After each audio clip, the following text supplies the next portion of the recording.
अजीजा ने मन आपको आपके भाई आदिल राजा का सलाम पहुंचे। मैं आपको खुश आमदीद कहता हूं अपने YouTube channel Soldier Speaks Reloaded के ऊपर ब्रेकिंग न्यूज के साथ। Never a dull dull moment in Pakistan. मैं आज के लिए जो है वो सुकून से बैठा हुआ था। मुझे लग रहा था कि आज जो होना था वो हो गया है और मजीद कुछ नहीं होगा, लेकिन ब्रेकिंग न्यूज हम तक पहुंची। और ये जो ब्रेकिंग न्यूज पहुंची है, दो चीजें हैं इसके अंदर। पहले तो ब्रेकिंग न्यूज पहुंची तो मैंने शायद इसको जब वेरीफाई कर रहा था तो मैं समझा कि शायद मजाक कर रहे हैं कोई। कुछ सीनियर ऑफिसर्स को भी मजाक करने की आदत होती है। नवाज शरीफ साहब से कोर कमांडर्स राब्ते में जाती उमरा में उनको भी शायद मजाक करने की आदत हो, या वो सज्जी दिखा के कभी मारने के मूड के अंदर हो।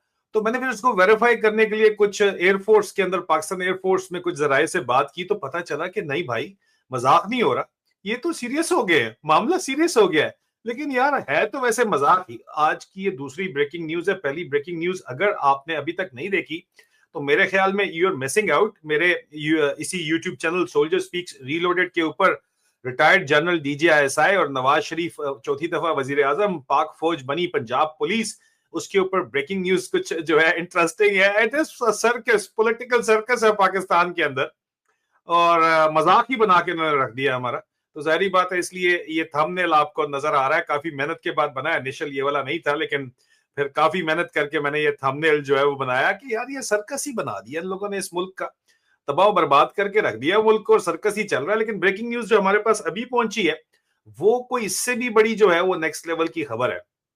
और मैं कुछ मजीद आपको बातचीत भी उसके बारे में बताना चाहूंगा, जो नवाज शरीफ साहब की और आसिम मुनीर साहब की जहनियत है इस वक्त। जो पहले तो ब्रेकिंग न्यूज में आपको दे दूं कि जनाब एयर चीफ बाबर सिद्दू साहब जो हैं, उन्होंने अपने आप को नवाज शरीफ के आगे प्रेजेंट किया है, और बजरिया नवाज शरीफ शहबाज शरीफ के आगे प्रेजेंट किया है, जो कि खुद भी एक्सटेंशन के ऊपर है कि मुझे आप चीफ ऑफ डिफेंस स्टाफ लगाएं, क्योंकि एयरफोर्स जो है वो असल में इस वक्त जितनी भी जदीद जंग है इस पे दुनिया के तमाम मुबसरीन जो है और मिलिट्री एनालिस्ट हैं या स्ट्रेटेजिक कम्युनिटी इस बात के ऊपर मुत्तफिक है कि जो सबसे ज्यादा अहम तरीन कॉम्पोनेंट है वो एयरफोर्स का कॉम्पोनेंट है दुनिया की जदीद जंग में। ये जो बनियानुल मरसूस इन्होंने किया या वहां से सिंदूर किया और उसके नतीजे में आसिम मुनीर ने अपने आप को फील्ड मार्शल प्रमोट किया, वो भी इसी एयरफोर्स की कारकर्दगी की बुनियाद के ऊपर किया। नहीं तो पाकिस्तान आर्मी एयर डिफेंस तो फेल हो चुकी थी और ग्राउंड के ऊपर तो इनको फुर्सत ही नहीं है अपनों के साथ लड़ने से, बगावत को कुचलने से इनको फुर्सत नहीं है, पाकिस्तान में इलेक्शन चोरी करने से, और उसके अलावा जाहिर बात है कि सियासी जोड़ तोड़ करने से और वीगो डाले भेजने से इनको फुर्सत नहीं है। एयरफोर्स की कारकर्दगी की बुनियाद पे आपने फतह डिक्लेयर की थी, तो अब एयर चीफ कहता है, और एयरफोर्स के अंदर ये बहुत ज्यादा बात भी चल रही है कि एयर चीफ अपनी रेपुटेशन रिडीम करना चाहता है। मुबैना तौर के ऊपर बाबर सिद्दू साहब जो हैं, उन्होंने अपने छोटे भाई को PML नून का टिकट दिलवा के फॉर्म 47 पे गुजरात से जितवाया हुआ भी है।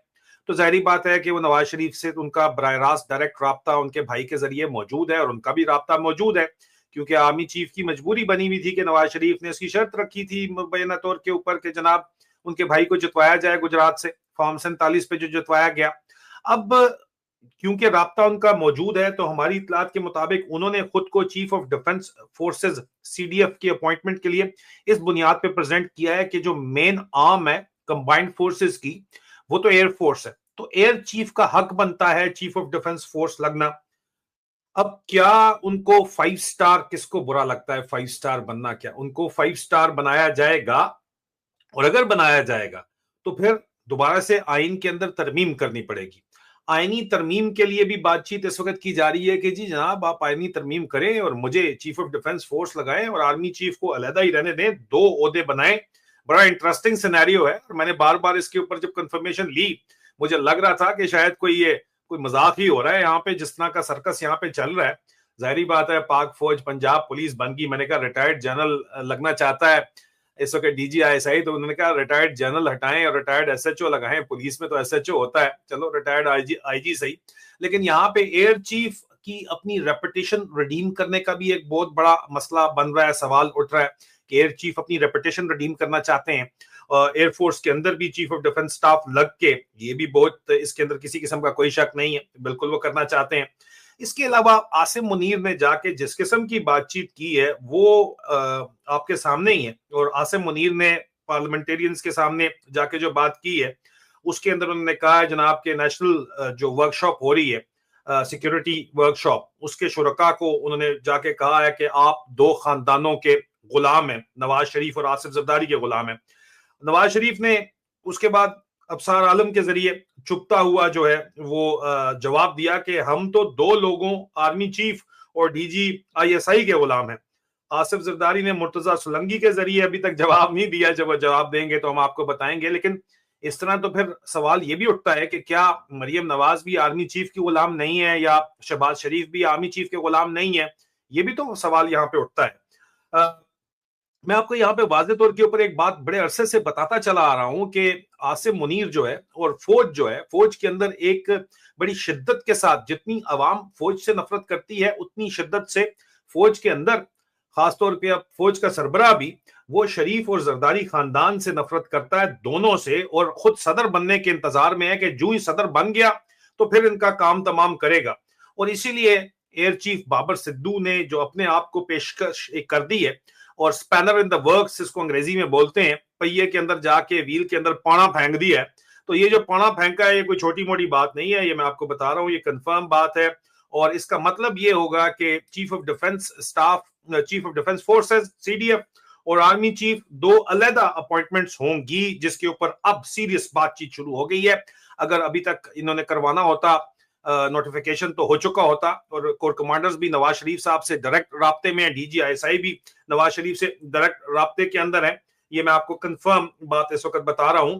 और इस वक्त जो मामलात हैं उनके अंदर मैं आपको एक सिर्फ और ब्रेकिंग न्यूज देता चलूं, जो कि आप तो अभी तक पता चली गई है कि इमरान खान खैर आफियत से हैं। और मैंने आपको ब्रेकिंग न्यूज दी थी पहले दिन से, जब इमरान खान के खुदा ना खास्ता मौत की खबरें चल रही थी, तो मैंने आपको ब्रेकिंग न्यूज दी थी कि जनाब, और तमाम मीडिया के ऊपर जब खबरें चल रही थी कि इमरान खान खैरियत से ही हैं और अडियाला जेल में ही है, कह रहे थे अडियाला जेल से मूव कर गया, जरा जहन के अंदर रखिएगा। मैंने आपको खबर दी थी कि नहीं, वो अडियाला जेल के अंदर ही है और खैरियत से हैं, लेकिन उनको तंग किया जा रहा है, उनको मेंटल टॉर्चर किया जा रहा है, उनको मुलाकात करने की इजाजत नहीं दी जा रही किसी से भी, और जाहिर बात है कि स्ट्रेस करने की कोशिश की जा रही है। और इमरान खान ने वाज़े तौर के ऊपर अपनी बहन उज़मा खान के जरिए पैगाम भिजवाया है कि इस तमाम फस्तायत का, ये जो कुछ भी हो रहा है, उसका जिम्मेदार आसिम मुनीर है। कप्तान का निशाना बड़ा सीधा है, इसमें कोई शक नहीं है। आप लोग भी निशाना सीधा रखें और नोट करें कि ये जो ट्वीट है, जो कि इस वक्त पीटीआई ऑफिशियल ने भी कर दी है, ये बात, ये पीटीआई की क़यादत में कौन कौन करता है और कौन कौन नहीं करता। वो एक जब्त छिपकली है नेशनल सिक्योरिटी वर्कशॉप में, जिसकी ड्यूटी लगाई गई है कि पीटीआई ओहदेदारान, कभी अलीमा आपा, कभी सलमान अकरम राजा के खिलाफ बकवास की जाए, उसको जो पीछे से कीड़ा है या शय है वो आपको भी अच्छे तरीके से पता है किसकी है, उसको भी एक्सपोज करेंगे। इस वक्त वो मौका नहीं है, लेकिन बहरहाल अपना ख्याल रखिए। अब तक के लिए इतना ही। मजीद ब्रेकिंग न्यूज और तज्जियों के लिए चैनल को सब्सक्राइब कीजिए, लाइक कीजिए। बहुत जल्द दोबारा मुलाकात होती है। खुदा